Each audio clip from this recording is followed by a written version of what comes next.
हे all, welcome back. जो मेरे videos regularly देखते हैं उनको पता है कि मैं कई सारे ऑर्गेनाइज़र्स यूज़ करती हूँ अपने घर को ऑर्गेनाइज़ रखने के लिए।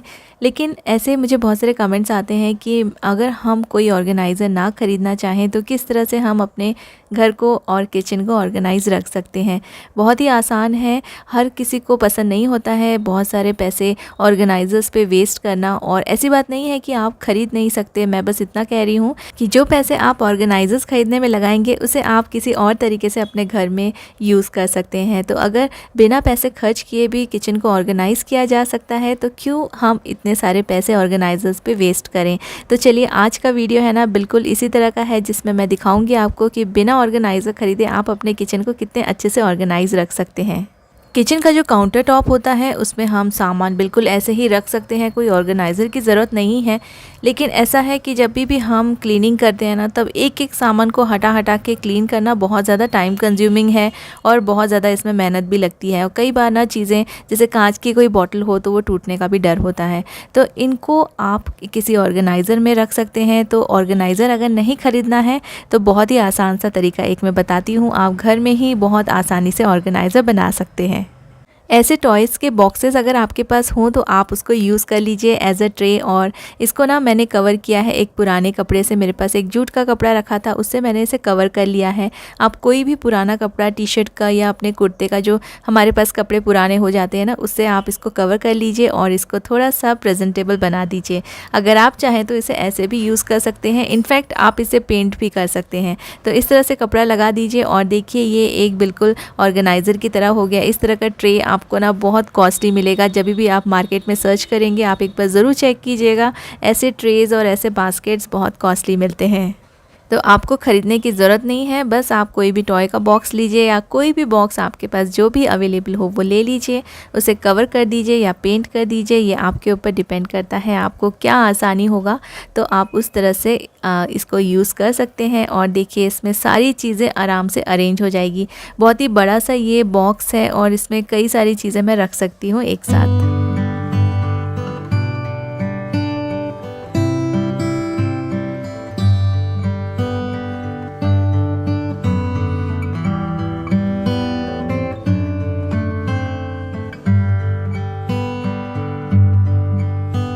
आपका किचन काउंटर टॉप बहुत ही सुंदर लगेगा, ऑर्गेनाइज लगेगा और साफ़ सफाई में भी बहुत ज़्यादा समय नहीं लगेगा।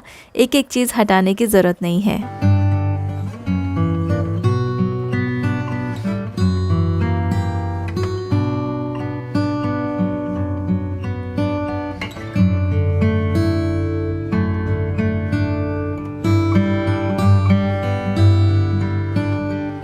और इस सेम ऑर्गेनाइज़र को या फिर इसी तरह के कुछ और ऑर्गेनाइज़र्स आप बना लीजिए और उसको आप अपने ट्रॉलीज़ में या फिर अपने कैबिनेट्स में भी यूज़ कर सकते हैं। जैसे कि ना मैं यहाँ पे अपनी ट्रॉली में ये वाला ट्रे रख रही हूँ और इसके ऊपर मैं जितने भी कांच के ग्लासेस हैं उनको अरेंज कर दूँगी, क्योंकि कांच के ग्लासेस अगर डायरेक्टली रखते हैं ना तो वो थोड़ा यहाँ वहाँ मूव हो जाते हैं, शेक हो जाते हैं जब भी हम ट्रॉलीज़ ओपन करते हैं। तो इसलिए मैंने इसमें ना बीच में नीचे में इसमें एक ट्रे रख दिया है जो मैंने बनाया था, और फिर उसके ऊपर मैं ये सारे ग्लासेस अरेंज कर रही हूँ। इससे ये यहाँ वहाँ मूव नहीं होंगे, गिरेंगे नहीं जब भी मैं ट्रॉली ओपन करूँगी।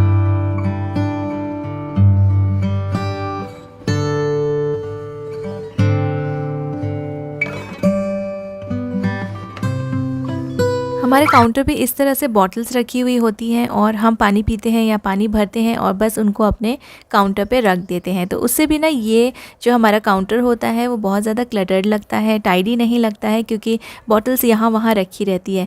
तो आप तो इसको अच्छे से अरेंज करके रख देंगे, लेकिन कभी बच्चे या हस्बैंड यहाँ से उठाते हैं और वापस बॉटल्स रखते हैं तो वो ठीक से नहीं रखते हैं और वो यहाँ वहाँ छोड़ के चले जाते हैं। तो इसके लिए भी आप एक ऑर्गेनाइज़र बना सकते हैं घर में, जिससे कि ना आपकी जो बॉटल है वो यहाँ वहाँ नहीं गिरेगी और अगर कोई भी वहाँ से बॉटल लेता है तो वापस से उस जगह पे वो रख सकते हैं। इस तरह के बॉक्सेस आप ले सकते हैं जो हमारे पार्सल में आते हैं।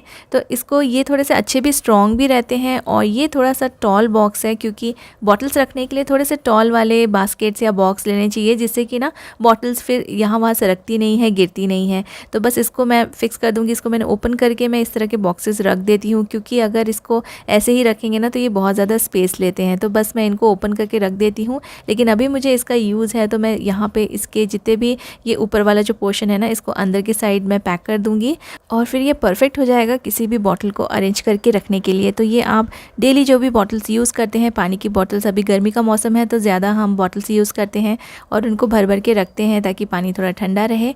तो इस तरह से आप ऐसे बॉक्सेस यूज़ कर सकते हैं। इससे आपका काउंटर टॉप जो है वो टाइडी लगेगा और बिल्कुल भी आपको साफ़ सफाई के समय परेशानी नहीं होगी।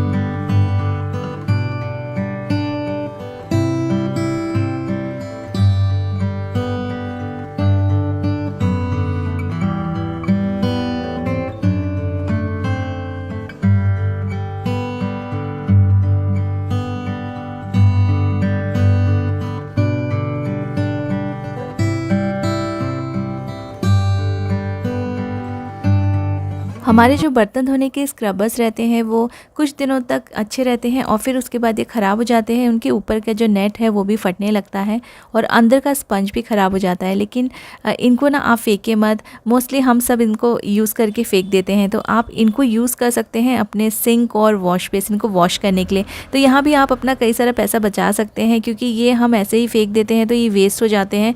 इनफैक्ट इनको हम कई दिनों तक और यूज़ कर सकते हैं। तो अपने किचन के सिंक को ना आप क्लीन करने के लिए इस तरह के जो पुराने स्क्रबर्स होते हैं ना, इनको आप अच्छे से रखिए और इससे ना जो सिंक का एरिया रहता है वो बहुत ही अच्छे से साफ़ हो जाता है और सिंक को क्लीन करने में बिल्कुल भी परेशानी नहीं होती है। तो ये फट जाते हैं तो इनको रखिए और इनको सिंक और वॉश बेसिन पोंछने के लिए आप यूज़ कर सकते हैं।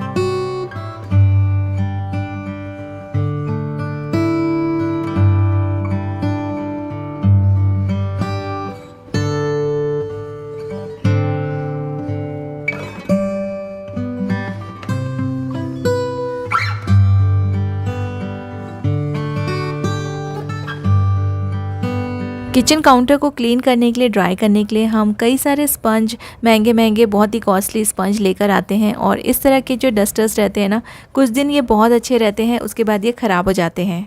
तो इन पे भी आपको पैसे वेस्ट करने की बिल्कुल भी ज़रूरत नहीं है क्योंकि हमारे घर में ही बहुत सारे कॉटन के कपड़े होते हैं जो कि पानी को आसानी से सोख लेते हैं और उससे भी काउंटर बहुत अच्छे से क्लीन हो सकता है। तो जो पुराने कपड़े हैं ना, उनको आप यूज़ कर लीजिए, कट कर लीजिए स्क्वायर शेप में या जैसे भी, जितना भी बड़ा आपको चाहिए, और फिर आप अपने काउंटर को वॉश करने के लिए या ड्राई करने के लिए, वाइप करने के लिए उनको यूज़ कीजिए।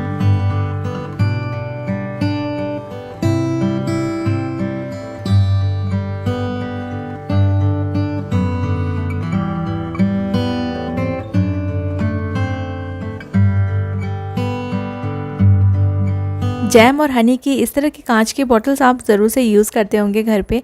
कई सारी बॉटल्स के जो लिड रहते हैं वो ख़राब हो जाते हैं और ये बॉटल्स हम ऐसे ही रखते हैं। तो इनको भी आप यूज़ कर सकते हैं अपने किचन की जितनी भी कटलरीज़ हैं, नाइफ्स हैं, सीज़र्स हैं, उनको रखने के लिए। यहाँ पे मैं यूज़ कर रही हूँ एक मोबाइल का बॉक्स। इसको मैंने पुराने कपड़े से कवर किया हुआ है और इसमें मैं ये दोनों बॉटल्स रख दूँगी और उसमें मैं अपनी कटलरीज़ को अरेंज कर दूँगी। तो ये भी एक छोटा सा ऑर्गेनाइज़र बन गया जिसमें हमने कुछ भी पैसे वेस्ट नहीं किए हैं और ये घर पे अवेलेबल रहते हैं आसानी से। तो ऐसी बॉटल्स तो आपको आराम से मिल जाएगी अपने घर में। आप इसमें अपने स्पून्स, फोर्क्स, नाइफ्स जो भी रखना चाहें आप अपने काउंटर पे इस तरह से कोई भी छोटा सा बॉक्स ले लीजिए और फिर उसमें ये बॉटल्स रख के इनको अरेंज कर दीजिए। तो आप चाहें तो आप भी इस तरह से अपने कटलरीज़ के लिए घर पे ही ऑर्गेनाइज़र बनाइए और बाहर से ख़रीदने की आपको ज़रूरत नहीं पड़ेगी।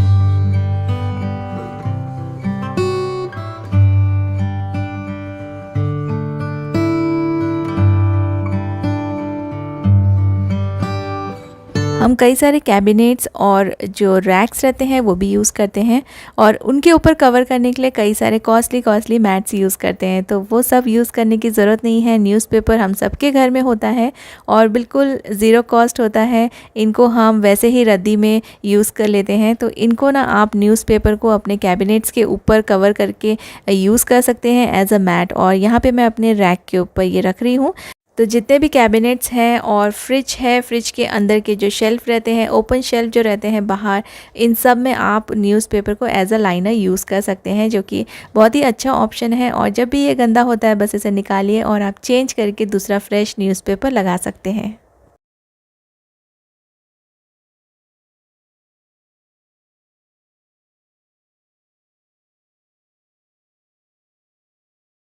सब्जियों को वॉश करने के बाद सुखाने के लिए भी हम बहुत सारे मैट्स यूज़ करते हैं, बाहर से परचेज़ करते हैं, तो उसकी भी ज़रूरत नहीं है। आप कोई भी पुराने टॉवल्स यूज़ कीजिए, वो बिल्कुल मैट की ही तरह काम करेगा। और पुराने टॉवल्स में आप अपनी जो सब्जियां आपने वॉश की है उनको रख दीजिए बिछा के, वो आराम से सूख जाएगा और पानी भी पूरा सोख लेगा।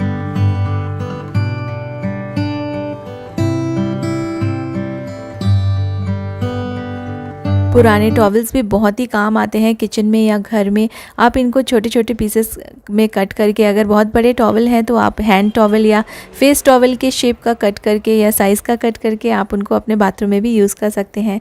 इनफैक्ट आप अगर अपने कोई अप्लायंसेस के ऊपर भी बिछाना चाहे तो आप इसे एज अ मैट भी बिछा सकते हैं। तो ये बहुत ही काम की चीज़ है। पुराने हुए टॉवल को बिल्कुल मत फेंकिए और इस तरह से उसको बहुत सारे चीज़ों में आप यूज़ कर पाएंगे। आज मैं आपके साथ एक बहुत ही अच्छी सी रेसिपी शेयर करूंगी और इसके साथ साथ एक अप्लायंस भी शेयर करूंगी जो कि बहुत ही यूज़फुल है। और ये जो चीज़ मैं बना रही हूँ ना, ये बच्चों को भी पसंद आती है और बड़ों को भी बहुत ही पसंद आती है। तो मैंने लिए हैं यहाँ पे 2 अंडे और मैंने डाल दिया है 100 ग्राम शुगर को पीस के डालिए ताकि ये बहुत अच्छे से जल्दी से मेल्ट हो जाए। और जब तक एग और शुगर मिक्स ना हो जाए तब तक आपको इसको ब्लेंडिंग करना है। अगर आप एग नहीं पसंद करते हैं तो आप एग की जगह कर्ड भी यूज़ कर सकते हैं। इसके बाद मैंने लिया है 100 ग्राम्स मैदा, और मैदे की जगह आप आटा भी ले सकते हैं। इसमें मैं डाल रही हूँ थोड़ा सा सिनेमन पाउडर और मैंने इसमें बेकिंग पाउडर भी ऐड किया है। इसकी पूरी रेसिपी आपको मेरे डिस्क्रिप्शन में मिल जाएगी, तो वहाँ से आप इंग्रेडिएंट्स की क्वांटिटी और बाकी सब चीज़ें चेक कर सकते हैं। तो बस मैंने ये ड्राई पाउडर इसमें डाल दिया है, पूरा ड्राई मसाला, और इसको अच्छे से आपको ब्लेंड करना है। और फिर हम इसमें डालेंगे ऑयल एंड एसेंस। इस पूरे बैटर को बहुत ही अच्छे से मिक्स कर लीजिए, बिल्कुल भी लम्स नहीं रहने चाहिए। अगर आप हाथ से इसे मिक्स कर रहे हैं तो थोड़ा सा आप इसमें पानी मिला सकते हैं अगर आपको मिक्सिंग में थोड़ा सा प्रॉब्लम जा रहा है। तो मैंने यहाँ पे ब्लेंडर यूज़ किया है तो ये आसानी से मिक्स हो रहा है। बैटर की कंसिस्टेंसी बिल्कुल ऐसी होनी चाहिए कि वो ज़्यादा थिक भी ना हो और बिल्कुल वाटरी भी ना हो। और हमारा बैटर बिल्कुल रेडी है और हम बनाएंगे इससे वॉफल्स। ये छोटा सा क्यूट सा मिनी वॉफ़ल मेकर मैंने अमेज़ॉन से लिया है और इसमें बहुत ही आसानी होती है। छोटे छोटे वॉफ़ल्स आप अपने बच्चों के लिए और किसी के लिए भी बना सकते हैं और इससे क्वांटिटी कंट्रोल भी रहती है और इसको फिर वाइप करना और इसको मेंटेन करना भी इजी हो जाता है। जो बड़े वाले जो मशीन होती है ना, उसको थोड़ा सा आपको वाइप करने में टाइम लग सकता है, ये बहुत जल्दी से क्लीन हो जाता है। तो बस आपको थोड़ा देर के लिए इसे गर्म करना है, कुछ सेकेंड्स के लिए आप गर्म कीजिए, ये बहुत जल्दी से गर्म हो जाता है। इसकी जब ग्रीन लाइट ऑन होती है ना, तब ये गर्म होना स्टार्ट हो जाता है। और फिर आप दोनों साइड में ऊपर और नीचे इसमें अच्छे से बटर लगा दीजिए। बटर लगाने के बाद आप थोड़ा सा बैटर डालिए। बैटर बहुत ज़्यादा इसमें भर भर के नहीं डालना है, नहीं तो बैटर पूरा का पूरा बाहर आएगा और आपका जो ये वॉफल मेकर है ना, बाहर से भी बहुत ज़्यादा गंदा हो जाएगा। बैटर डाल के इसको कवर कर दीजिए और इसको आराम से ऐसे रख दीजिए। इसको प्रेस करने की ज़रूरत नहीं है, ये अपने आप ही दोनों साइड से ऊपर नीचे से अच्छे से पक के रेडी हो जाएगा। थोड़ा सा बैटर बाहर आता है, बहुत ज़्यादा नहीं आता है, तो आप इसलिए बहुत ज़्यादा मत डालिए। तो इसे कुछ सेकंड्स के लिए रहने दीजिए और आपका वॉफ़ल बिल्कुल रेडी है।